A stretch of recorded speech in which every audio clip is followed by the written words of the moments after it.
Hi everyone, welcome to Common Ye Spurs TV. We are reviewing or previewing rather the match between Tottenham and Everton taking place at the Tottenham Hotspur Stadium on Saturday, the 15th of October at 5:30 p.m. Join us as we preview the match. With me in the studio, I have Chuma, and I'll introduce Chuma in a minute or two. Join us in a minute.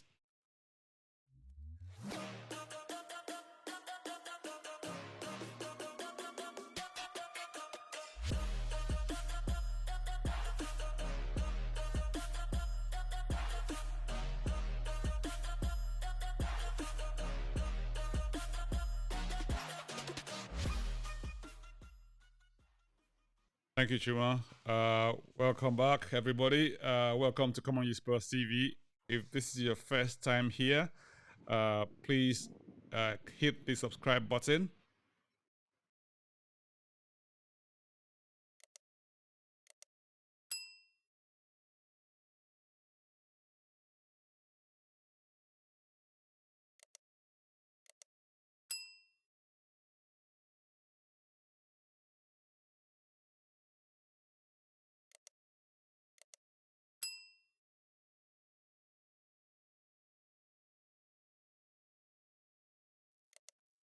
It's been a lovely week for us overall. Happy Friday.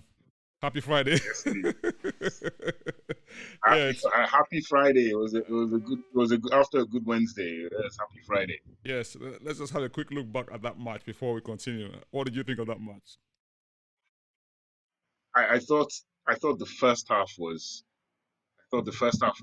barring the goal we conceded, which was just a very uncharacteristic mistake between Romero and Dye. I thought that first half was exhilarating. It was amazing. I saw a lot of Conte patterns all over the game. It was pretty exciting. The second half, the game was already dead by the time of the sending off, and I think they just kind of cooled their jets a bit. Even then, still had uh,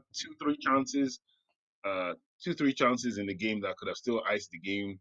I would say very tired Harry Kane penalty miss, not on very much unlike the great man. And yeah, it was encouraging. Their goal just came out of nothing really. So it was a game we had full control. And towards the end, you'd say, according to my nearest and dearest enemies, very Spursy ending. You know, what Spurs without making you? What's being a Spurs fan without panicking at the last 10 minutes of every game, eh? You Yeah, know, yeah. it's just what Okay, we are. I know. So we welcome Everton tomorrow at the Lane. Well, yeah, the Tottenham Hotspur Stadium. We haven't got naming rights there. We'll come to that in a minute about the naming rights issue. I mean, I know there's been rumors everywhere about what's going on with the naming rights and all that. But let's just have a look at what we're doing for today first, as in previewing that match between Everton. I mean, all right. So we're coming into this match in what should I call? I think maybe a couple of matches before this match, we probably were. I mean, having lost to Arsenal, and I mean everyone was on a downer, and everyone was on Conte's back about his tactics and saying that he needed to play 3-5-2, not 3-4-3, and I suppose he went away to to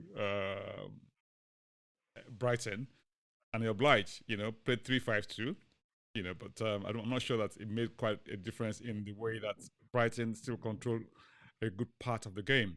Even though it was a very resilient performance on our part, it still required us to, fight. And I think we get a good account of ourselves in that match.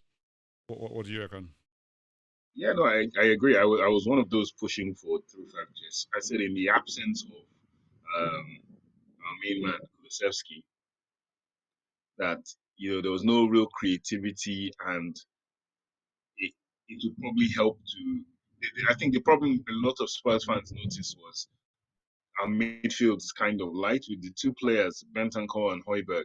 It's been quite easy to overrun them. Every team we've played has played three in the middle or tried to outnumber us in midfield to gain control. So it'd be nice to have some control.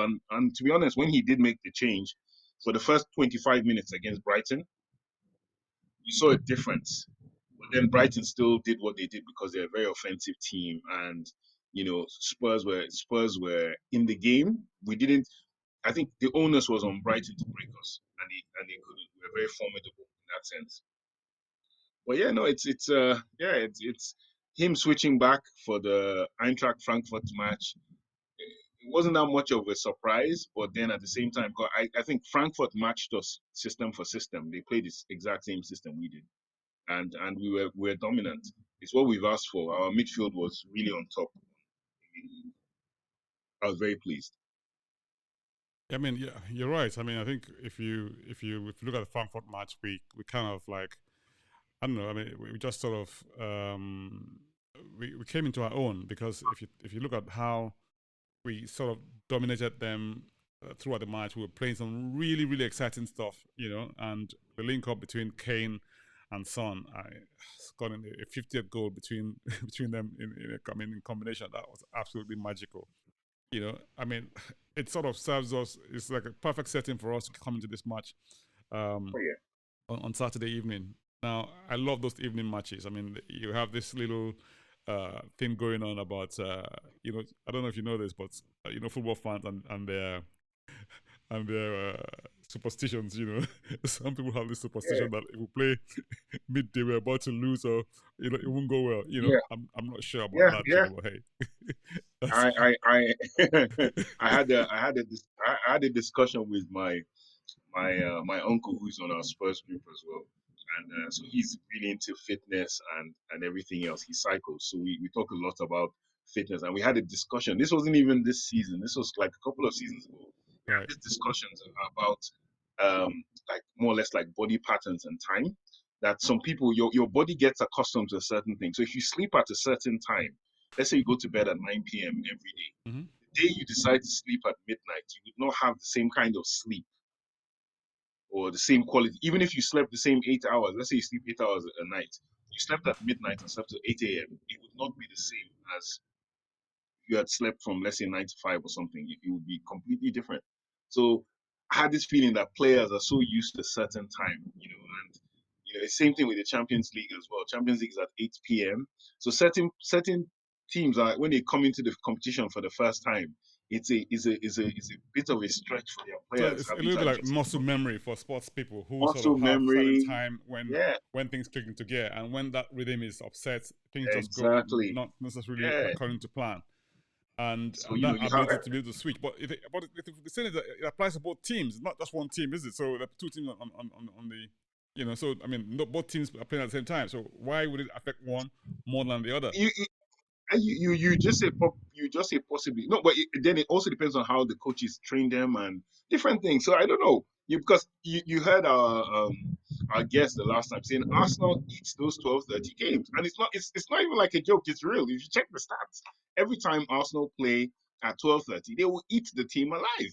But when they Mm, play 5:30 games or 8 p.m., Arsenal are dodgy, and it's I think maybe it's psychological at this stage, right. Okay. but it's something that yeah you have to look at, and I think it's a perfect thing. Not only are we playing an evening match, we're playing Everton. I I've always enjoyed the last, I think for the last 4 5 years now we have had Everton on toast.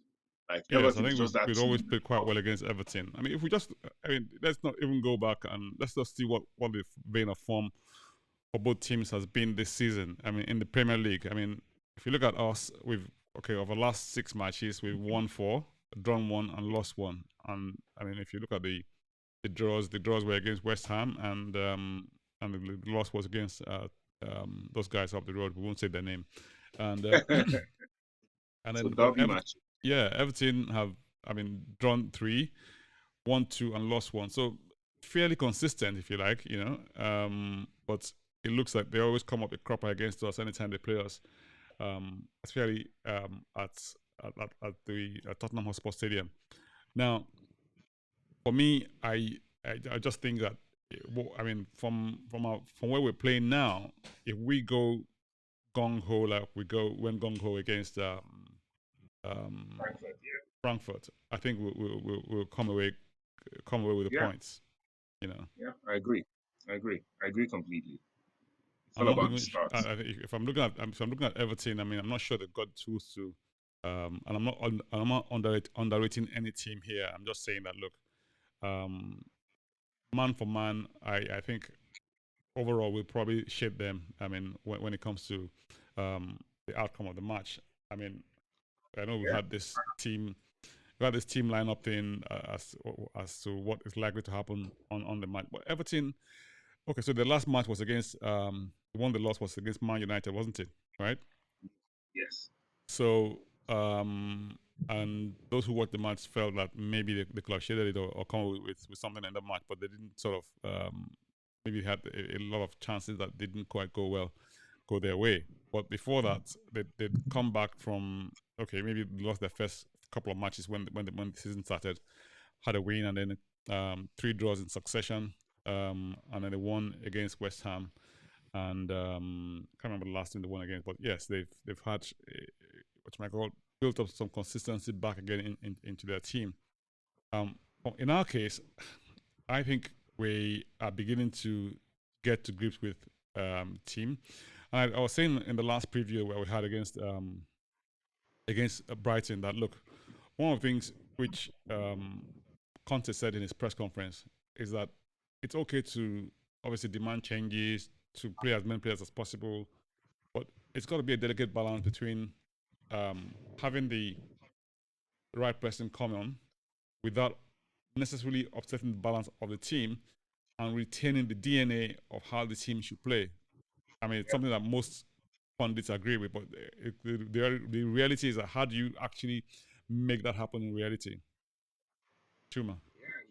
yeah. No, I agree because you can quite clearly tell that there's an understanding being built up. We're talking about the Davis Session angle the other day, and Kane and Son you already know. So he's built a spine, which is the aim of every manager is to have 4 or 5 players that Are like once they're key for there, you. Yeah. yes, everything else it's literally like laying. It's like having, like you said, having the spine and then Mm-hmm. having like slabs coming off each side that fit into the spine. And he has Hoiberg, he has Lloris, Dyer, Hoiberg, and then Kane and And Son. Kane on top. So Yeah. with those guys, anybody else can dovetail in because I mean, regardless of Ryan Hill came on against Frankfurt for like a little 15-minute cameo. Mm-hmm. And he actually dovetailed very well with Kane, which was very interesting. So it shows you, so long as you have an element there, I, the I other don't players, I don't know if you noticed, but one of the things we had as part of the promo for today's yeah, program was it's Ryan Jill in Hill. front, and Iwobi. Yeah, Now, for two reasons. Now, obviously, Iwobi for his Nigerian background, and I mean, for those who know, Kongi Spurs TV has everything Spurs with a Nigerian bent to it. So that's one reason. The other reason was Gio. I thought Gio did well when he came on. I mean, given yeah, I mean that he had a bit of a I don't know. So I think he's we still got so much. He's the kind of player who, when he gets on the ball, the whole stadium stands up. Because he's yeah, going to go past players and he's going to yeah. do Which he them which he did to win that penalty, and exactly. he's a very I saw someone compare him to 2 players. Someone said he drops his shoulder like Chris Waddle does, and he has the build of Modric when Modric arrived. And I have to say that was actually quite spot on. It's Modric's build because everyone's going how lightweight he is. Like I Yes, went online after the game and they're like, oh, if he could only put on some pounds, if he could only get harder. I'm like, no, but Modric never had to put on. Modric just got used to it. People like David Silva, they got used to it because they were playing games. Once you play enough games, you start to know how to ride the challenges. And I think slowly absolutely. and slowly, it's probably coming for him. It's probably coming for him. And now I think he's resigned to the fact that he's not moving till January at the earliest if he's still going to ever move. And so he has to knuckle down and go, okay, give me my chance. And that's even if he And moves, he was, because if he gets the chance and yeah, establishes himself, I mean, chances are that and I he mean does, yeah, there exactly, won't be any need to move for him anymore. exactly. And then you're talking about Iwobi earlier on. I think the change, moving Iwobi into central midfield by Frank Lampard, who, we don't like, as Spurs fans, we don't like to give Frank Lampard much credit, and we don't love him. But moving Iwobi into central midfield, I think, changed Everton's dynamic because he was lost as a wide attacker. He played wing back a bit. Sometimes Frank moves him back into wing back positions when the game is different. But when he plays the central midfield, he's actually quite creative and he's very quick at linking up play. So Frank Lampard, it was a master stroke from him putting Iwobi in midfield. So I'll be keen to see if Lampard is going to go three in midfield. I think that's going to be a key to see if he plays three in midfield or he decides to match us system for system. But yeah, their defense is the key. That game against United, as well as they played to a point, their defense was quite. The United guys, if United had more precision in attack, they would have done more. Their defense, Everton's defense, isn't that great. Their fullbacks aren't great as well, so it's worth watching.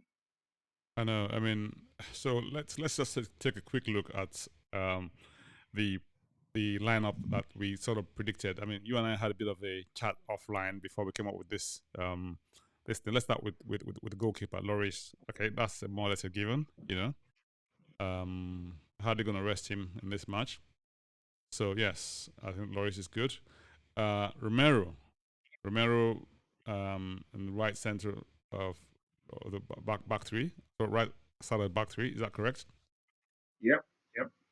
And then obviously went for Dyer, even though Dyer and him combined to have a bit of a what's it called? A senior moment but against Frankfurt. but the key was Dyer recovered very well. Yes. Usually those mistakes cost Dyer in the game, if you remember. Like back and in the he day, came back Dyer and he was still bringing his passes very well, and still, playing with confidence. Dyer used to get mentally blocked. Yes, and I think that's down to Conte, and one of the things that Conte has instilled in that team. So yes, kudos to him. Now with Longley, I mean on the left hand side, it was a toss up between Longley and Davis. Did we actually go for Longley or did we go for Davis? I think we went for virtually an unchanged side apart from Doherty and no, Perisic. yeah, no, we went for Davis because Longley is the European guy. Yes. Davis is more or less when you have the gritty English diehard yes players and the front line for Everton is very English and physical. So it's usually Davis for those things, and then Longley for more European. Right, so we went for Davis for that one. Sorry about that. Okay, and then we had in middle wing back would be Doherty in place of Emerson because Emerson is still suspended, isn't it? So this is the second match of his 3-match ban that is having to be away, right? I would say would miss him, and some people will argue with that.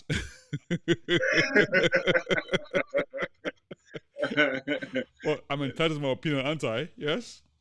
No, you're entitled to that, But honestly, it's like, I mean, like we keep saying, like for me and people I chat to a lot online, it's like if Spurs just had 2 really world class wing backs, we would kill teams.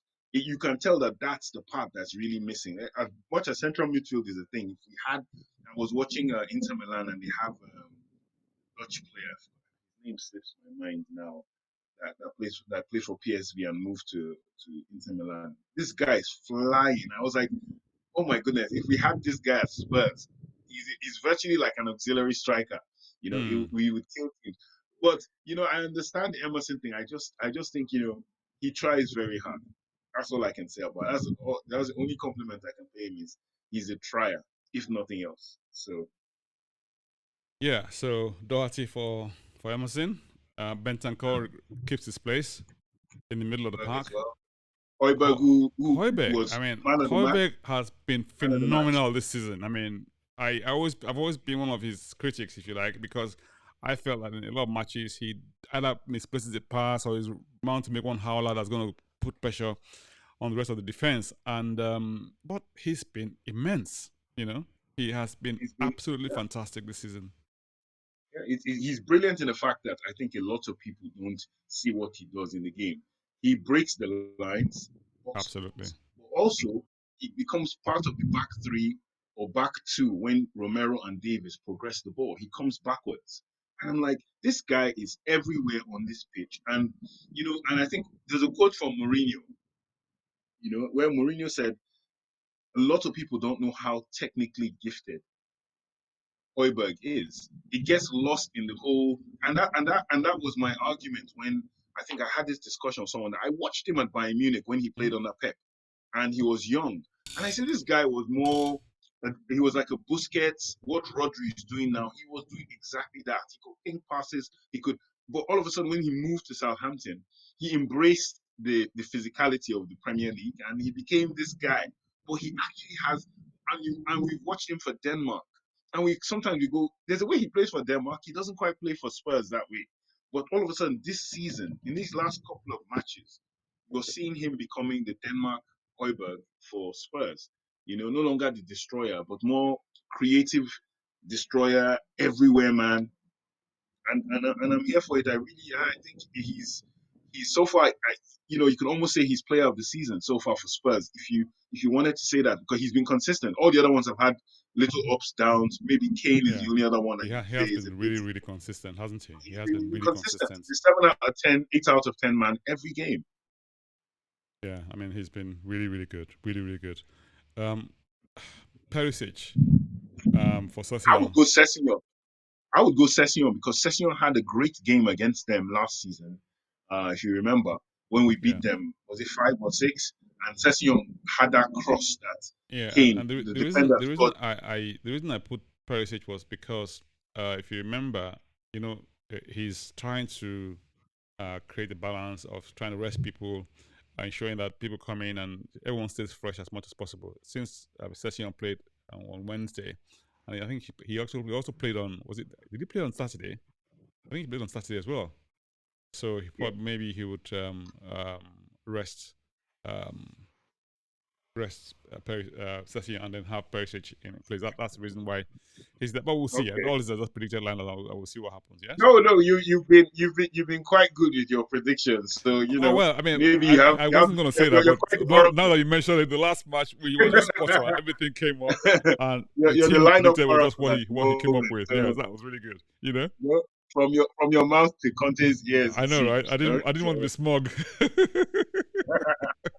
No, you should be. No UEFA coaching badges or even Premier League coaching badges. That was perfection. No, honestly, it was perfection. So if you say this, I'm inclined to agree. And then you get to the front line, and the front three is the one that's like back. Sorry about that. Sorry to interrupt you. What did you say? I said that's like you said. You're about to say the same thing. I think it's going to be tricky because Kulu's back, but I don't think this is it. So with Kulu back, I mean, is he going to start him or just going to bring more as impact? That's the thing. So I don't know. He might just play him for 60 minutes and then bring on Richarlison or something. I don't know. But then again, I think he'll start with Richarlison and then maybe add him down the line and see how the game progresses. And it's also I don't know if you noticed this, right? But the matches we played so far, especially with teams that have had players from their team that we're playing against, he's always bringing on a player from that team. He did it with Spence against Forest. Yeah, Bissouma. He did it with Bissouma against Brighton. I think he's going to do it with Richarlison against Everton because this is his first time back since the it's not away, but I mean it's at least he's playing against them for the first time since his move to Spurs. So I think he might stick with Richarlison. This is just me predicting. Who knows? I think he'll stick with Richarlison and because also I think he's going to be quite wary of playing Son and Kane. So I think what's going to happen is I think Richarlison might even have the full 90 minutes. I think Richarlison would start. Kulusevski will come on and one of either Son or Kane will go off. That's my view. And then Richarlison will take either striker position or left side. And I think that's how, and then he'll probably end with the 2. I think if the game is well done and won, he's going to 5. I think that's what he's been doing recently. He just goes to 5 in the middle. Exactly. So we'll see how it goes. I mean, I think we've been I think we've done quite well so far. I mean, this is, I mean, in terms of the lineup, right? Let's have, I mean, predicted scores. What are you thinking about match prediction for the scores? We've always gone above 3 goals with them. We've gone above 3 goals against Everton the last couple of seasons, and with recent history, I'm not looking at anything less than 3 or 4 nil. You think we score Yeah, three three or goals, four. 3 or 4 I think goals? we'll score three. I think we'll score three or more. That's my belief. Three or more. Possibly in the first half. We could even do three in the first half, and more in the second, if possible. Okay, I think I'm inclined to agree with you. Yeah. So I mean, But the Spurs win. That's basically it. The Spurs win, regardless, and 3 goals or more. all right. Thank you so much, Chuma. I think we've had what. Looking forward to the match on Saturday. I just Definitely. feel that we're on a positive on a positive road. Things are looking reasonably good. I can't. There's not much to complain about if you like, you know. And yeah, we're in a good place. I would think, you know. And even though we haven't really played up to our potential yet, we're winning games and just generally Well, and scoring goals. and And scoring scoring, like, goals. Exactly. there's a statistic that we're like, what, the second or third highest goal scorers in the league, Absolutely. even though we're not clicked. Yeah. Exactly. That's amazing. Now When have you you can heard imagine that? if you can imagine if we click. If you think about the trial we have up front, even with Kulu, I mean, having Kulu to Kulusevski, Son, and Kane, it's the deadly trio.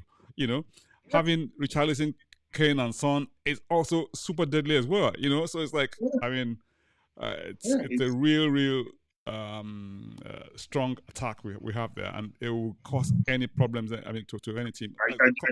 I just believe that once the wing backs work, once they can get the wing backs to be a certain level of like the wing backs were like Hoiberg, goodness gracious, we would be killing teams off. If our wing backs function that way, and they're getting there, in my opinion. I think they're getting there.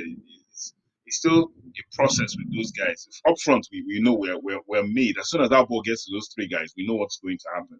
It's just a question of getting the ball to them at the right time, the right positions, and the wing backs filling in as well. So it's slowly. So I mean, let's not forget, Doherty had one of his during that breakout period. Everton was one of the games he set up Kane twice in the match we Absolutely. won last year.